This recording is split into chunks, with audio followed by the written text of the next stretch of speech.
일본이 자기 돈 들여서 우리가 공사를 할 테니 통행료만 내게 해주세요 라고 해도 우리가 허락해야 될지 말아야 될지 이걸 고민해야 되는 영역인데 이걸 우리 돈 주고 우리가 뚫어주겠다. 미친 거 아닙니까? 이게 바로 매국노예요. 정신 나간 정책입니다.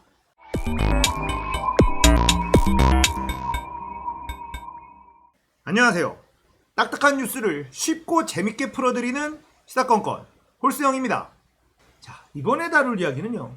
국민의힘 김종인 위원장 한일 해저터널 똥볼 이야기입니다. 자, 김종인 위원장이요. 한일 해저터널 카드를 들고 나왔어요. 자, 가덕신공항 받고 한일 해저터널을 얹었다. 부산시장 선거에 승부수를 던졌다. 뭐 이런 이야기가 나오고 있는데 이게 승부수라고요? 이거는 똥볼 중에 똥볼입니다. 부산 시민들이 한일 해저터널 이야기를 듣고 화를 안 내면 그게 비정상인 거예요. 이걸 듣고 와 이거 좋은데? 라고 생각하는 부산 시민들이 있으면 바보입니다.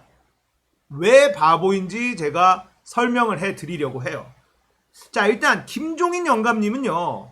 이 한일 해저터널을 뚫으면 생산 부가 효과가 54조 5천억 원이라고 합니다. 고용 유발 효과가 45만 명이라고 해요. 자, 이런 되도 않는 말도 안 되는 이런 억지 데이터를 가지고 왔는데 이걸 부산 시민들이 믿을 것 같아서 걱정이 됩니다. 자, 일단 한일 해저터널은요. 일본의 수건 사업이에요. 일본의 수건 사업. 일본이 원하는 거다.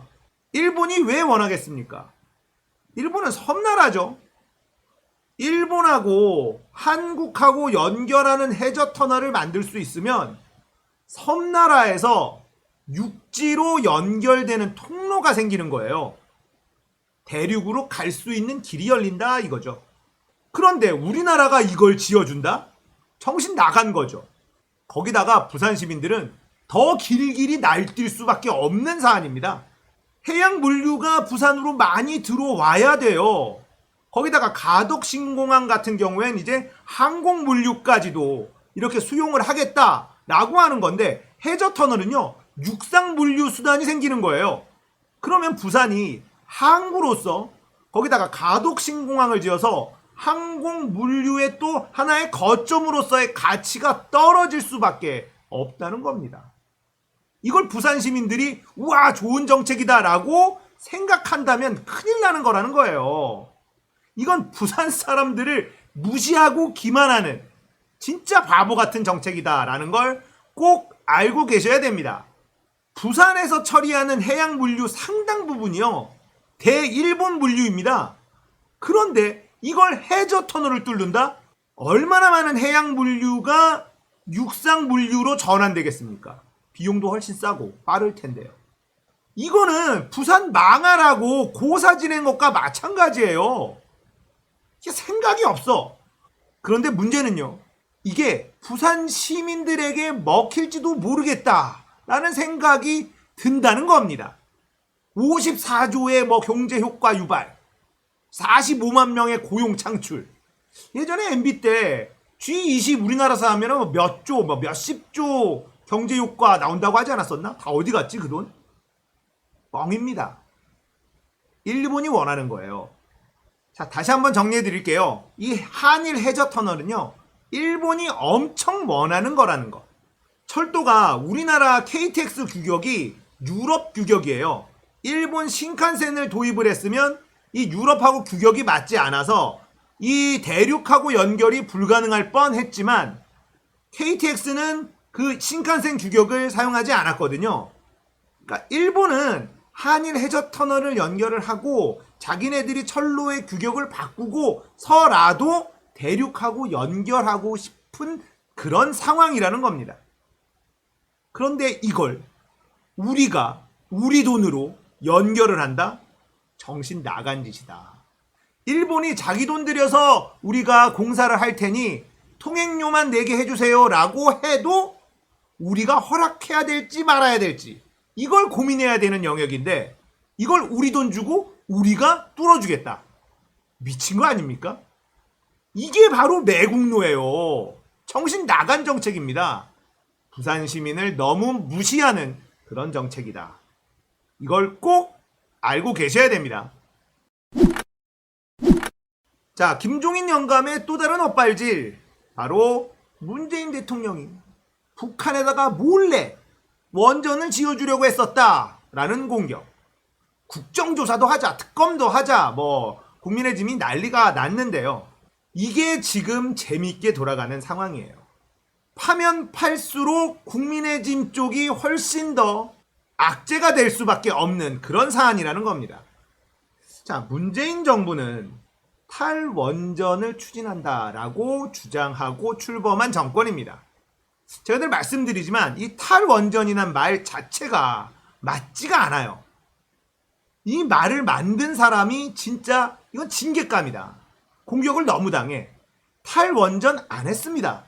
문재인은 탈원전을 안 해요. 문재인 정부 이전에도 이미 원자력 발전소가 지어지기로 예정돼 있는 게 많습니다. 문재인 정부 내에는 추가적인 원전 계획을 세우지 않겠다. 다양한 에너지, 친환경 에너지를 개발하는데 중점을 두겠다. 이거예요. 그러니까 문재인 정부는 탈원전 정부가 아니라 에너지 다각화 정부, 이렇게 표현하는 게 적절한 표현인데 어떤 사람이 했는지 모르지만 이 탈원전 멋있어 보였나 보지. 이것 때문에 마치 멀쩡한 원자력 발전소도 막 폐쇄시켜버리는 이런 이미지가 더 씌워져 버렸습니다. 이 이미지 때문에 지금 이런 공격도 가능한 거예요. 탈원전 한다고 멀쩡한 원자력 발전소는 폐쇄시키더니 북한에다가는 원자력 발전소를 그것도 몰래 지어주려고 했어? 이 프레임이 성립이 되는 겁니다. 이 탈원전이라는 단어 만든 사람 진짜 혼나야 돼 이거. 자, 아무튼 500여 건의 자료가 삭제됐다. 그런데 이 중에 엄청나게 많은 양이 백업 파일, 이미지 파일 이런 거예요. 그래서 실제 자료는 100건이 안 된다고 하는데 문제는 이게 이명박 정부 때부터 박근혜 정부 때까지도 다 있었던 자료들, 검토했었던 자료들, 실제로 좀 더 디테일하게 검토했었던 적은 이명박 정부 때, 박근혜 정부 때라는 거죠. 자, 공무원들이 검토하고 아이디어를 낼 수 있겠죠. 이게 정책으로 반영돼서 정부의 추진 과제가 되느냐, 그렇지 않느냐는 천지차일 수밖에 없습니다. 그런데 이걸 물고 늘어진다? 그리고 이적행위다? 자, 이명박 박근혜 정부 때 검토됐었던 자료들도 꽤나 많이 있기 때문에 그러면 원조 이적단체는 누구냐? 말이 됩니까? 그리고 북한에다가 원자력 발전소 누가 가장 먼저 만들어줬느냐? 김영삼 대통령이에요. 김영삼 대통령이 가장 먼저 북한에다가 원자력 발전소를 만들어줬습니다. 원조 이적 정당 아닙니까? 그렇다면? 그런데 얘네는 그냥 아몰랑이야. 선거가 다가오니까 시야가 좁아져. 우리 지지자들은 이게 먹혀. 지르는 겁니다. 그래, 국정조사하고 다 해봅시다. 누가 더 북한에다가 원자력 발전소를 많이 지어주려고 했었는지, 그리고 실제로 북한의 원자력 발전소를 지어준 곳은 처음 누구였는지 우리가 이젠 다 알 필요가 있어요. 대다수의 사람들은 몰라요. 김대중이 북한에다가 원자력 발전소 지어줘가지고 그걸로 북한이 핵폭탄 만든 거 아니냐라고 알고 계시는 노인분들 굉장히 많습니다. 그런데 김영삼이에요. 김영삼 대통령이 원자력 발전소 북한에다가 지어줬습니다. 첫 삽을 뜬 게 김영삼 대통령이에요. 원자력 발전소를 북한에 짓는 건 지금 대한민국의 이 원전 마피아들이 간절하게 원하는 거예요.